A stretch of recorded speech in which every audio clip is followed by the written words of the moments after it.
Bonjour, voici l'histoire et les principes de l'ostéopathie. L'ostéopathie est une pratique thérapeutique manuelle qui se concentre sur le rétablissement et le maintien de l'équilibre du corps, en travaillant principalement sur le système musculo-squelettique et les fonctions corporelles associées. Voici un aperçu de son histoire et de ses principes.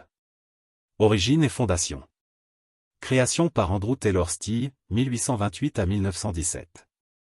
L'ostéopathie a été fondée aux États-Unis en 1874 par le docteur Andrew Taylor Still, médecin et chirurgien. Déçu par la médecine conventionnelle après la perte de ses enfants lors d'une épidémie de méningite, Still a cherché une méthode alternative de soins basée sur une compréhension approfondie de l'anatomie et de la physiologie. Premier concept. Still a développé l'idée que le corps a une capacité innée d'autorégulation et de guérison, à condition que sa structure et sa fonction soient équilibrées. Il considérait que les troubles de santé résultaient d'un dysfonctionnement mécanique affectant la circulation des fluides corporels, les nerfs et les organes. Expansion de l'ostéopathie. Développement aux États-Unis. En 1892, Still fonde la première école d'ostéopathie.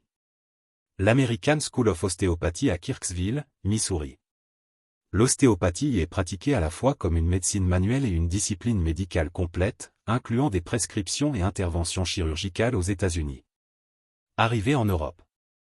L'ostéopathie est introduite en Europe au début du XXe siècle par des élèves de Still, notamment John Martin Littlejohn, qui a fondé la British School of Osteopathy à Londres en 1917.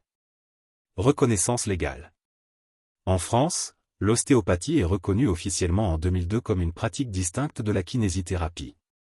Principes fondamentaux de l'ostéopathie. L'unité du corps.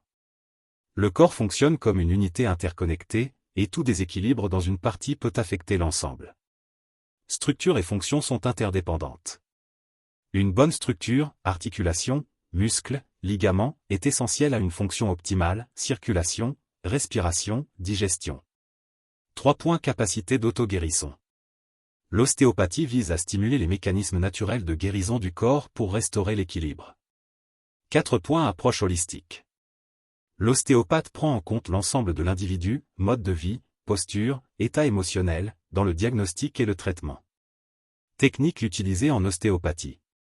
Manipulation articulaire et musculaire. Mobilisation douce ou ajustement spécifique pour rétablir le mouvement et réduire les douleurs. Technique viscérale. Travail sur les organes internes pour améliorer leur mobilité et leur fonctionnement. Technique crânienne. Pression légère pour influencer le système crânio-sacré et favoriser la relaxation. Applications et bénéfices. L'ostéopathie est souvent utilisée pour traiter les douleurs musculo-squelettiques, lombalgie, cervicalgie. Les troubles fonctionnels, maux de tête, troubles digestifs. Les déséquilibres posturaux et le stress. Elle est considérée comme une approche complémentaire et préventive, non invasive, adaptée à toutes les étapes de la vie du nourrisson à l'adulte.